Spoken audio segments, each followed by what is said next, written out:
Welcome to Art Ed Radio, the podcast for art teachers. This show is produced by the Art of Education University, and I'm your host, Tim Bogats.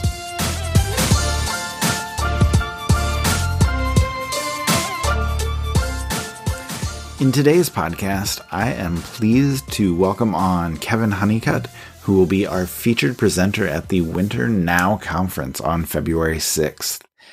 What I am most looking forward to with his Now presentation is just how specific it will be to art teachers.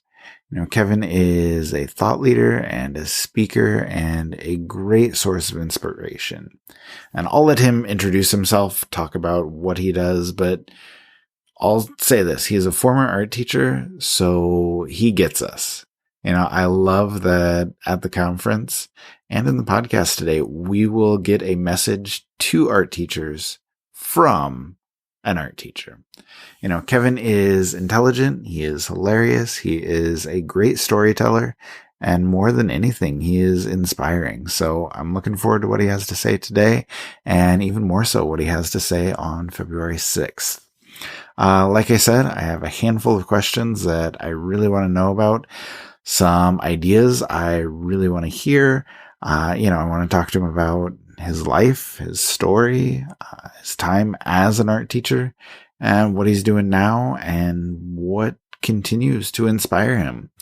But beyond that, we're just going to see where the conversation takes us. I'm definitely excited to see what transpires, so let me bring him on now.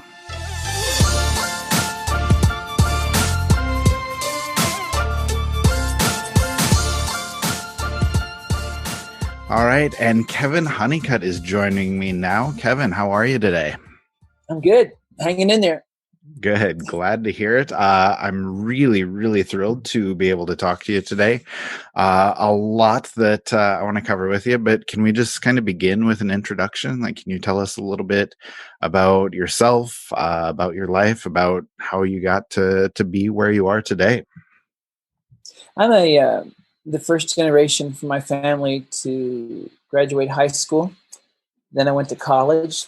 I broke all the rules. I'm a colorblind art teacher, but I don't know it. So if you don't know it, right, you can do what you want to do. Also dyslexic. I got some learning disabilities. It's kind of a miracle I went to college and got my teaching certificate in art. I became an art teacher because I grew up in poverty, and I have a book out there that kind of tells you where I'm from. And I went to school in over 20 states because my dad was an alcoholic and a criminal. There's a lot there to unpack, but all that feeds my art. All of that's always fed my art, and all of that has always fed my kids. The broken kids, the damaged kids, the lost kids found me. They found my room. I wanted to be that because so many art teachers were that for me. Yeah. So wherever I went, I found the art room and I found my home because I could do that. I could always draw. And I think it's because I think people compensate. I think when you don't have this, you build that, and those crazy art teachers, they always seemed like they were barely keeping their job. And I thought, that looks like people I know. Yeah. That's the one safe place. They didn't act like they were better than everybody else. They painted with their pain. They created with their damage. And that was instructive to me. So I became an art teacher. My first job right out of college, I taught at 5 elementary schools, 1,500 kids, art on a cart. Good grief. I was the ice cream man of art. So, I'd go in the room, set up to ink draw. By the time you set up, you got about 15, maybe 20 minutes if you're lucky of operable time, then you're cleaning up. So it was this drive-by art. But a year of that in 5 different schools taught me a lot about classroom management. And then I got my first job where I was the art teacher in the town. Tiny little town, Edmond, Kansas, 1,100 people. And I was all of the art teachers in that town. So, in the morning I was high school.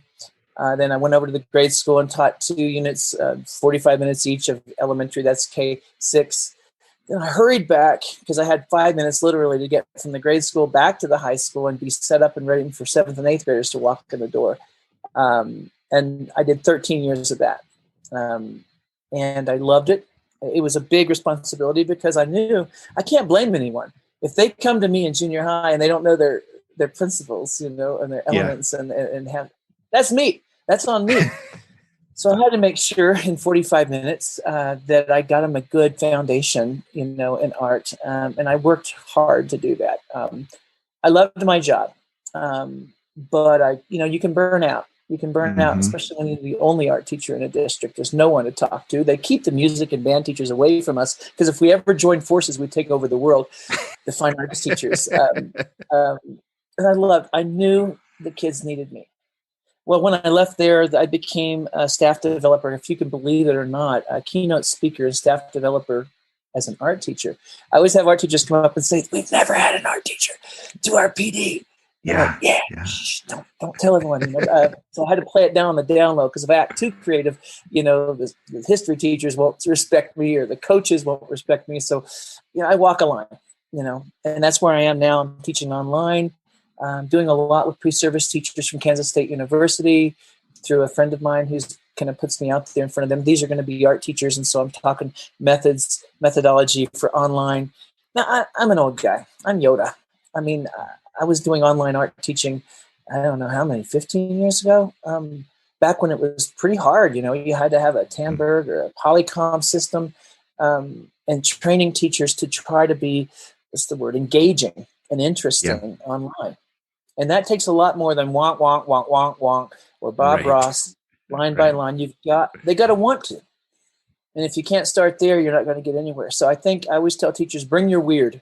Don't leave your weird at home. When you're teaching online, you got to be almost amplified, so they want to draw with you. And so bring your jokes, bring your weirdness, look back here. See all this? That's all on purpose. So kids will go, "Hey, what's that mask thing there? I'm so glad you asked. Yeah, you modeling clay that I asked you guys to get? I hope you have it. But if you don't, there's that recipe for Play-Doh that I sent you to. Either way, we're going to do faces tomorrow. So be ready for that. If I can hook them, I can cook them. So I kind of need like a mall window here, of things that they can look at. Anyway, so engagement's a big deal. Coming from poverty, I also know that kids, like Madeline Hunter said, kids don't care how much you know till they know how much you care. Mm-hmm. And that starts with just being a person. Can we talk a little bit more about your time as an art teacher? Maybe just some of the highlights and maybe some of the lowlights. Like, what did you really enjoy when you were teaching art? And, what are some of the things that maybe you didn't enjoy as much, or some of the things that drove you a little bit crazy when you were in the classroom? Oh, that's such a good question. No one's ever asked that question. First of all, driving me crazy is a very short drive. I think in a small town, you struggle to make sure people appreciate art. Here's a real story. Elementary teacher keeps keeping this one kid out of my class. I went to her room and I said, third grade teacher, I said, "Why isn't Anthony in art?" "Well, he hasn't got his work done." I said, "I have a degree. I can show it to you if you want. I'm a teacher too. I'm not recess. I'm not optional." "Well, he likes it so much. It's just a really good way to motivate." I said, again, I'm not optional. Creativity is not optional. I'm one of the teachers here. I was always fighting that perception that I was fluff, that I was that cute little enrichment thing they do, when kids are taking a break from real learning. I have a hard time not getting angry. Yeah. I just sort of... So, but I had to hang in there because you get these kids that you represent, and it's really important that you're there for them. And I don't expect people to know. If you wait for people to appreciate, you're going to be waiting a long time. You just got to do your job. Do your job. And those kids grow up, and now, man, I'm an old man. I'm 54 years old, and these kids hit me on Instagram and on Twitter, and they tell me I made a difference in their lives. And exactly what I wished was happened.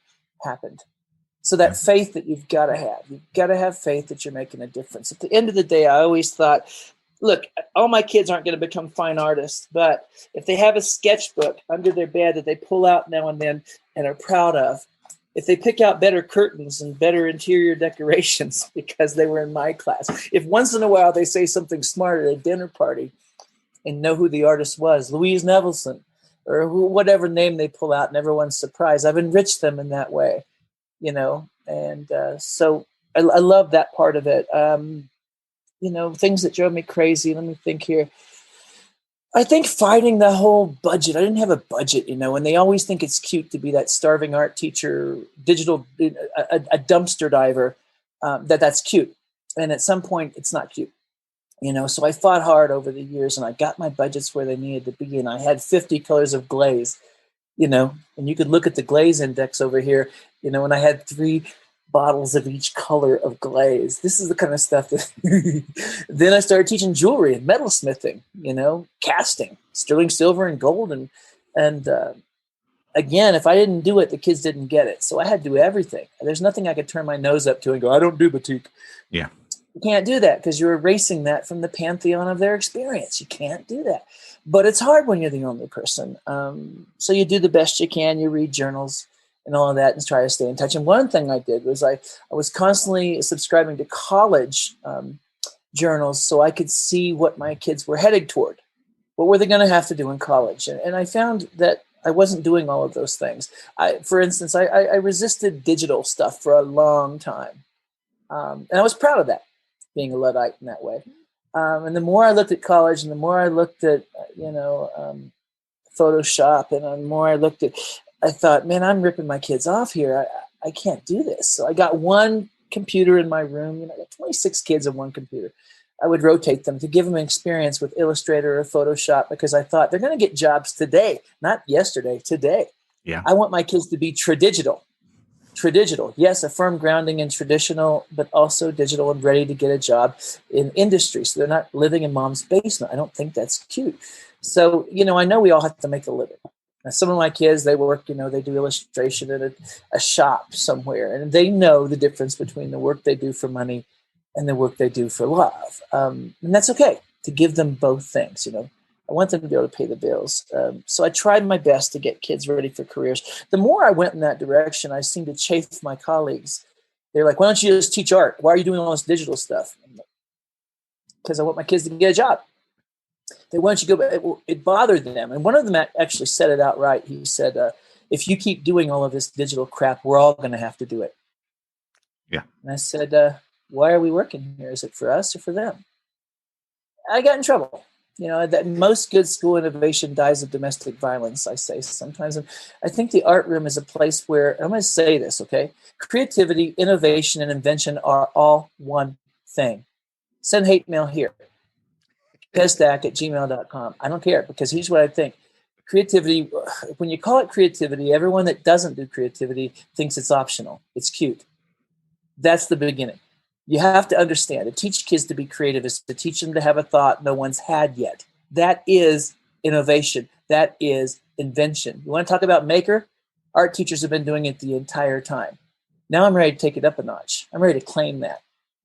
I think it's okay to be that bold. So here's what the crazy things we're doing here. Me and my 5-year-old, we make things. We build something out of modeling clay. That's a 3D scanner. Yeah. So anything that we make out of clay, we 3D scan, we wireframe, we move it over to software, we 3D print. I show him that we can go from 1 to selling 1,000 units on Etsy next week. My 5-year-old, and he has an Etsy store, and he understands his Etsy store. I think that's okay. Look, if you want to make one out of sterling silver and sell that thing for $200, awesome, right? But you got one. Once it's gone, you've got one. Yeah. But what if you could sell a bunch of them? What if you could do that to pay the bills? In the old days, like the Renaissance, you'd have a patron. We don't have a patron. I don't have a patron. I've got to be my own patron. So if I could use some of my work to pay for some of my work, I think that's okay. Again, we're already doing it. Everything your kids make in the art room is their intellectual property. They have something that belongs to them. That is awesome. Yeah. Not every class can say that. This is all something we can do now. So if we've already made it, right? Now what I'm playing with is, what if I made it in clay? Then I scan it, right? And it takes a little bit of work to scan something this complicated. But simpler things are really easy to scan. Things like mugs, coffee cups, pinch pots, things a third grader might make. It's a fun time to be alive. And honestly, I had all this gear before the pandemic. Pandemic hit, my life changed because all of my jobs went away. Yeah. Honestly, I don't know. I'm hanging in there. Doing online things and just trying not to lose my house. I'm just going to be honest with you. So if it wasn't for online, I wouldn't be making any money right now. And I'm waiting to be back on the road in a room with teachers on a stage with a conference. I've got to get that back sometime. In the meantime, I pulled out all this gear and gone back to school. I've gone deep on all this stuff. And I've got a 5-year-old, so I got a good excuse for that, right? Yeah. I'm going to turn a bad thing into something positive.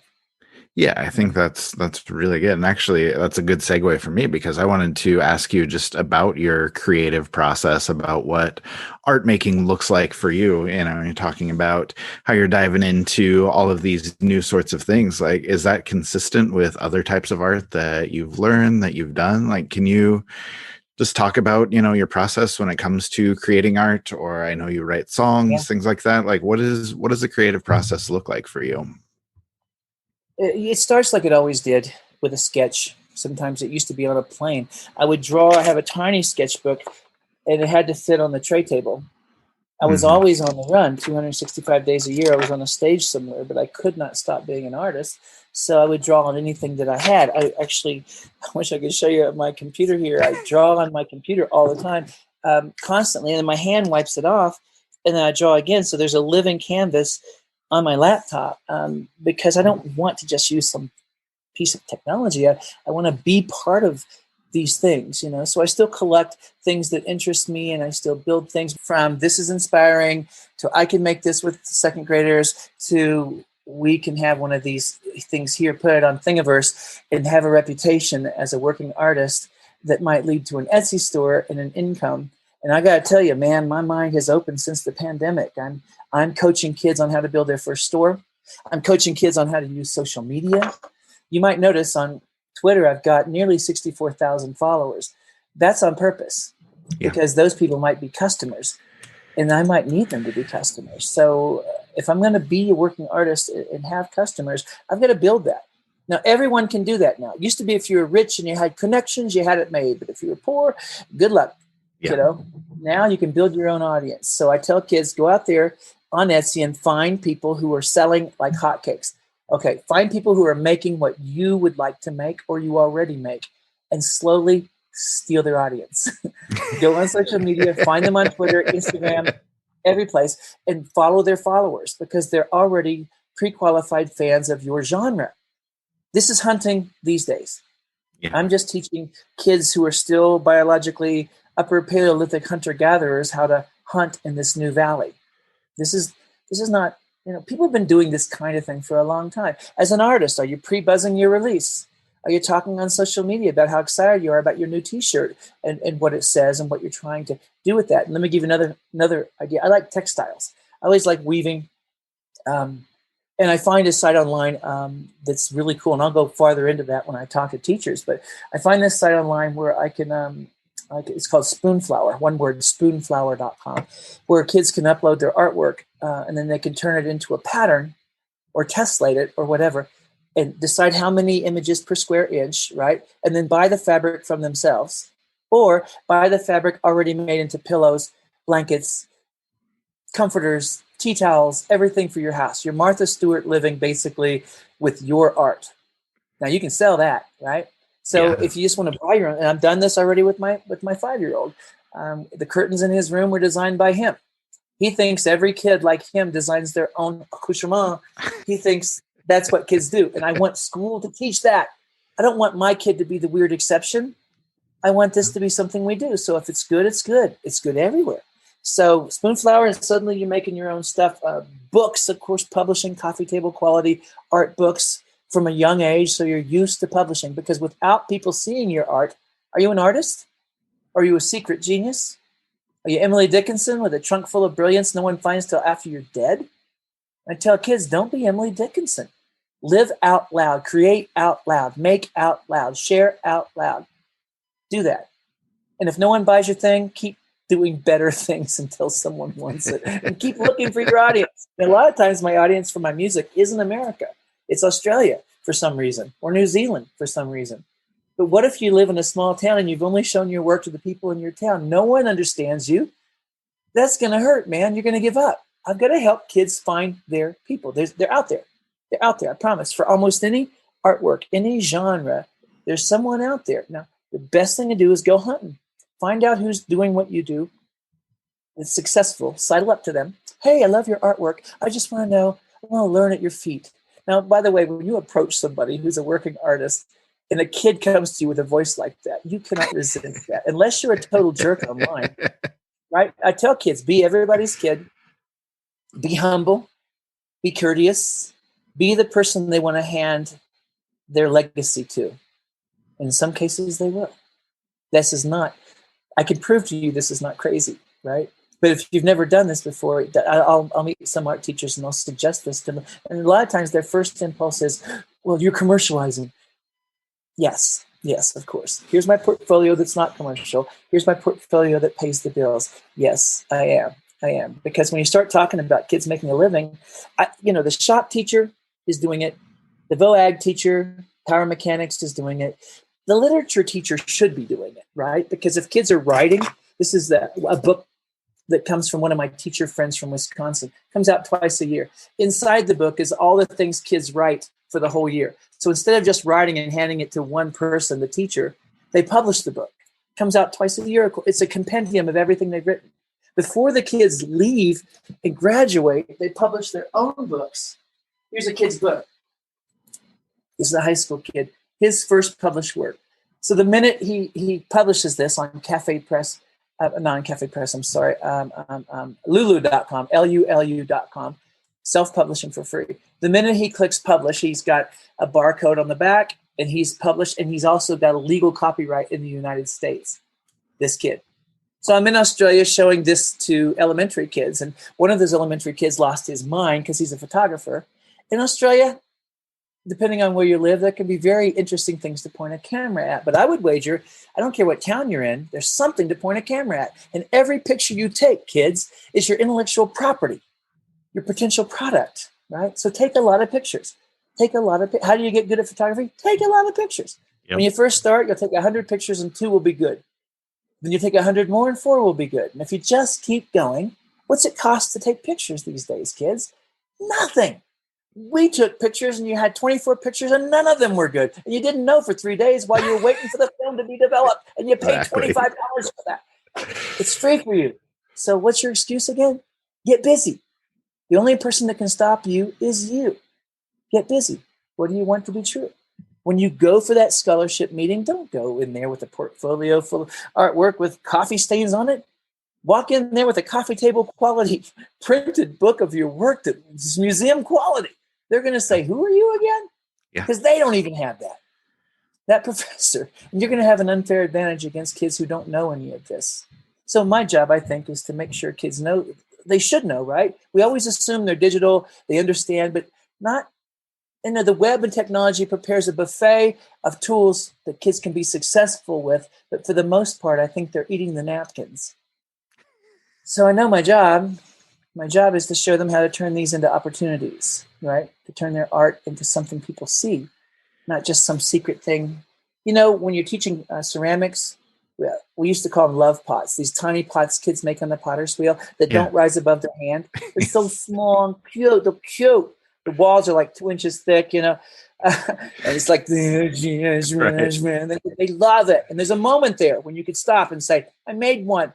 And they dry it off and they pull it up and the foot's got like the serrated blade edge there. Right.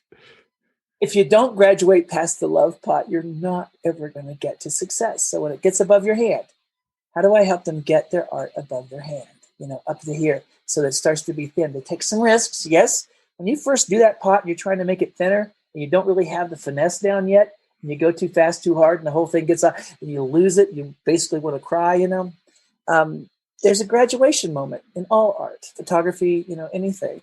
And I think keeping kids excited through that. Now imagine if we never got to teach them in person again. How would you do it from home? For me, I've got to do it with them. Mm-hmm. I've got to find a way to do it with them. So if we can do it step by step, and I can be honest, and also, look, if you're not willing to suck, you can never be great. If you only do what you already can do, and this happens with gifted kids a lot, they won't risk a B. So how do I role model? I don't know, but I'll figure it out with you. And how many times have you done this? You act like you're not very good so they can be better. Because if you do it as good as you can, what are they going to say? I can't do that. Yeah. I've had times when I drew so badly in front of grade school kids, they'd say, Mr. Honeycutt, I'm worried about you.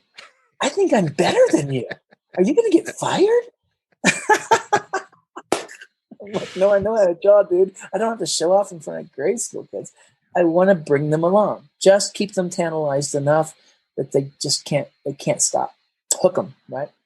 And we all know that teacher that we had that the bell rang and you thought, dang, it's over. You were bummed that the class was over, right? So how do you design learning like that? Lately, I've been doing a whole lot of just sort of drawing simple things because I'm working with elementary. Let's see if you can see that. Simple things like this, because they don't know I'm teaching transition shading.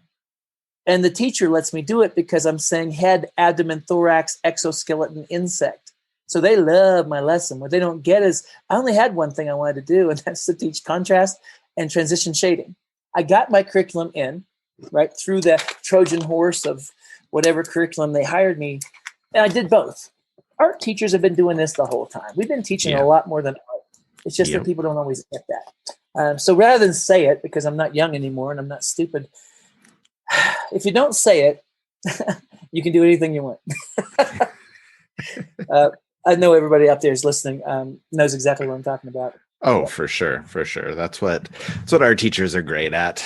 Just a little bit of subversive action for the greater good. I think, that works well. So, now I want to ask you, I guess, for some advice for teachers. Like, I know this year has been an incredibly difficult year for everyone involved, students and teachers alike. But, what advice do you have for teachers who are kind of feeling burnt out, kind of feeling uninspired, just having a really difficult time with things this year? Like, what would you tell them? Here's my go-to. Perfect is the enemy of done. Just go forward. Just go forward. Number 2, find your people. Find your people that you can get on Zoom and drink wine with, and let it out. Don't let it build up. I'm seeing good teachers burn out right now. You've got to give yourself grace. You're not going to get this down in one moment. But imagine this. Imagine your own child was back in, let's say, junior high, and they won a fellowship to go to Antarctica, to the research station there. It's a big deal. It's probably going to lead to scholarships. You're happy about it. On the way in, the plane crashes. Your kid is okay, but now you've got to spend the next year making sure they don't get behind academically using anything you have. What would you do for your own child? Try. And remember, just be you. Lead with you. I think the minute we go want, and they say online instruction and we feel like we just put on a straitjacket, that can't be art teachers, man. We've never worn that. We have resisted and ripped it off, and half the time it's not buckled in the back anyway. Just go for it. And I chose art because no one bothers the art teacher, because largely no one understands the art teacher. So be that person, that operator that you've been. In fact, I know a lot of art teachers that are leading the way right now, because a creative approach to all of this blows away a precise academic approach to all of this. One is amazing and fun. And the kids, I don't know if you've noticed, but sometimes when the kids do an art class, they are so excited because compared to academic classes that are going wonk, they're amazing. My 5-year-old had a music class yesterday online, and he was all over the place. He loved it. And that music teacher was just, I could tell she was who she was in the elementary classroom. Exactly that on Zoom. She laid down. She acted like she went to sleep. She woke up. She was over-exaggerated. Oh, she sang a song about the morning. And I'm sitting there going, yeah, girl, that's exactly it right there. You got to be that. If you're sitting there like this and acting like that bird from the Muppet Show, remember that eagle? Yes. We just barely turned and said, you can't have a board up your butt. This isn't going to work. And I'd say this, too. Every cool thing you do, art teachers, record it. Hit record on Zoom or whatever you're using every time, because I promise this is going to happen. When we get back to school, you're going to have those kids on the spectrum who trigger socially, who don't do well in your class because they're not good socially, who are wearing a headphone, one headphone in, one headphone out. That's my rule, so you can hear me and me archived. And they're taking your 2-point perspective lesson, the one you recorded and put on YouTube, and they're kicking butt with that, while the other kids are doing it in the room. Now you've got a new way to teach. Don't waste energy here, right? Make sure you're recording the stuff you do. I have 124 art lessons so far that I give away for free. And I know it's not going to change the world. It's not Juilliard. It's basic principles: how to draw a tree, how to draw a face. The nose is halfway. This is 1/3. It's fractions of the human face. Basic foundational things that, let's say it's it's October and you get a new student next year and we're back in class. She missed the first weeks of school. No, she didn't. Just give her the lessons you're creating now. So hit record. Now, again, don't wait for perfect. It's not going to happen. I've got parents thanking me for drawing lessons I did 10 years ago. That stuff you're doing is evergreen. It's always going to work. How to draw a praying mantis, how to draw a beetle, how to draw a lightning bug, how to draw, you know what I mean? They love it. It's like candy for some kids. They will binge learn from your lessons. So jump in there and try it and listen, find your people to call. That kind of example, right? So what can we do now to turn this situation in front of kids, by the way, because kids are watching. They're watching what we're going to do. So you got to be braver than you are. Hang up the phone and cry if you have to, but they've got to see us. The kids, this is going to be okay. Now, do I really know? God, I hope so. But no, it's going to be okay. We're going to work our way through this. We're going to come out stronger than we were. We're not going to waste this crisis. We're going to get better. We're never going to get caught flat-footed again. Next time we'll be ready because we're the adults in their lives. Yeah, I love that. Then I guess just one last question for you, kind of along the same lines of what you were just saying. I guess, we probably want to end on a little bit better note. So I think it's, important to, look for inspiration, look for motivation. So, what do you think teachers can do to find inspiration, to find meaning, kind of reanimate, their teaching and just kind of get through the rest of the school year here? Mm-hmm. One of the things I'm doing is getting out all my old stuff, all the stuff you kind of started and you didn't have time. Yeah. And I don't have time now, but it seems like I need a shot in the arm, and it needs to come from me, from younger me, from ambitious me, from, I don't know. So I go back to the old stuff. I'm putting that stuff on the wall and I'm looking at it and I'm going, how do I keep developing? Because to me, the well has to start with its own water, right? And so if you don't have water and you're down the mud, you can't really give people anything. So how do we get water back in the well? And for me, it's been revisiting what I used to do, what I almost do, what I start to do, get out your clay, get out your whatever, and become a maker again. I think part of being an art teacher, that the most challenging part was I feel like sometimes teaching art stole my art. It kind of did. I was so busy teaching art, I didn't get to create art.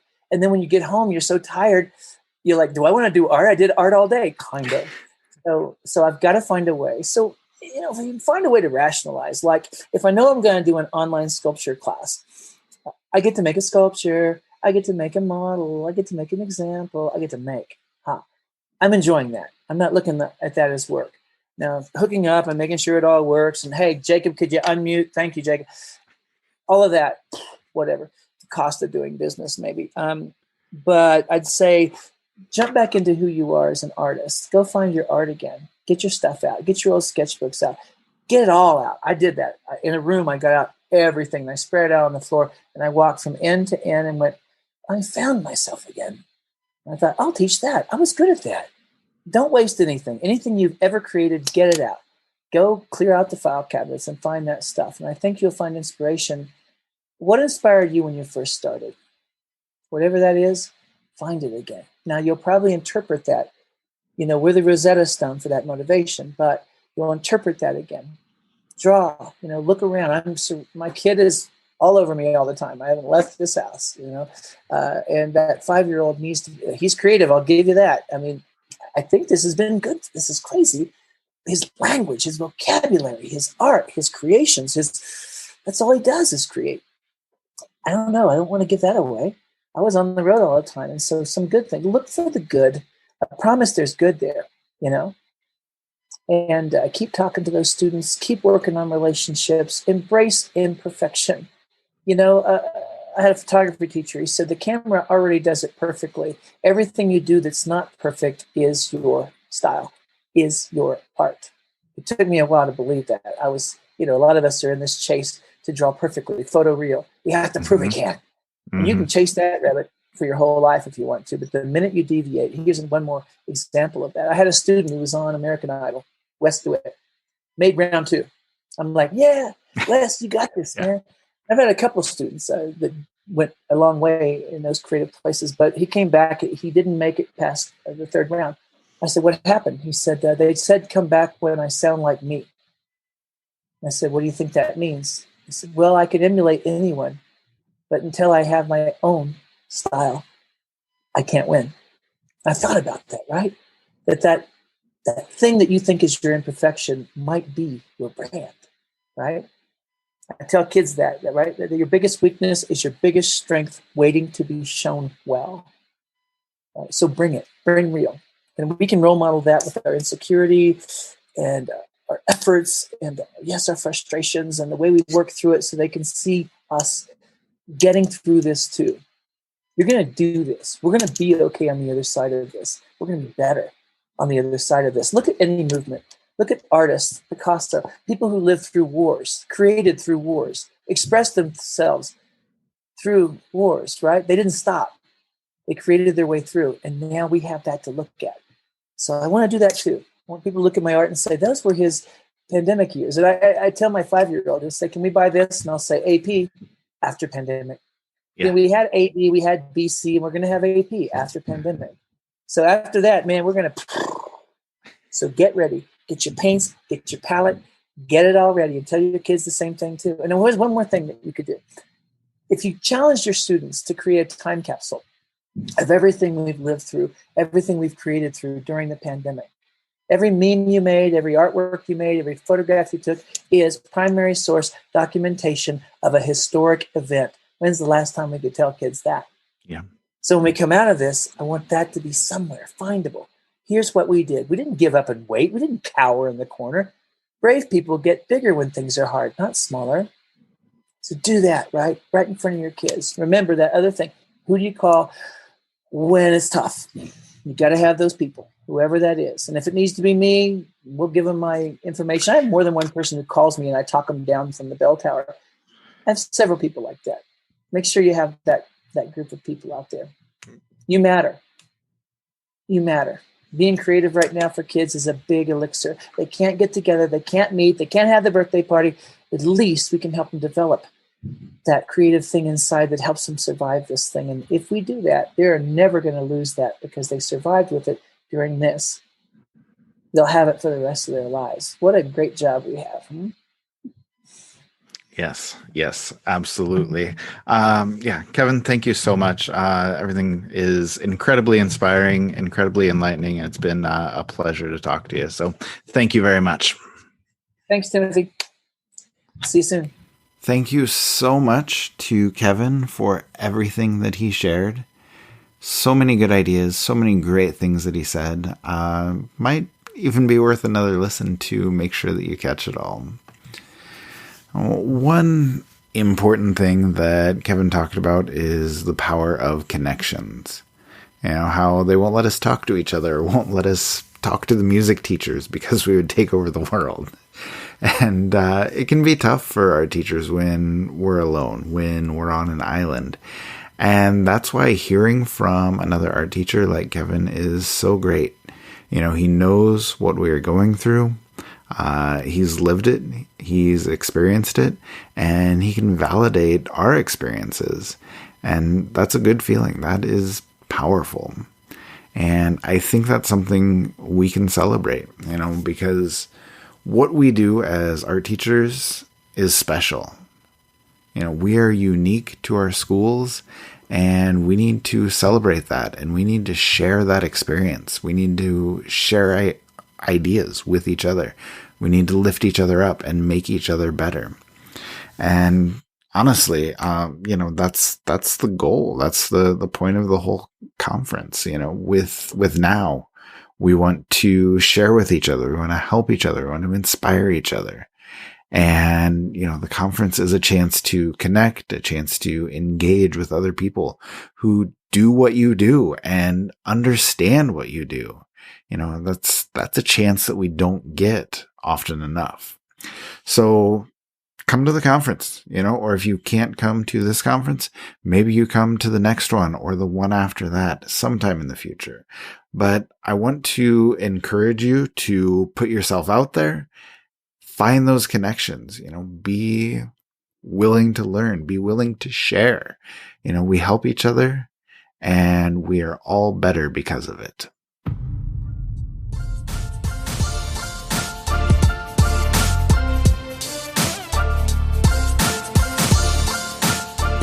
Art Ed Radio is produced by The Art of Education with audio engineering from Michael Crocker. Remember that you can sign up for the Now Conference at the Art of Education University website. You can see even more from Kevin Honeycutt, the details of his presentation, and everything else you get when you register. And we really do hope to see you there on February 6th. Thank you again to Kevin Honeycutt, and as always, thank you for listening.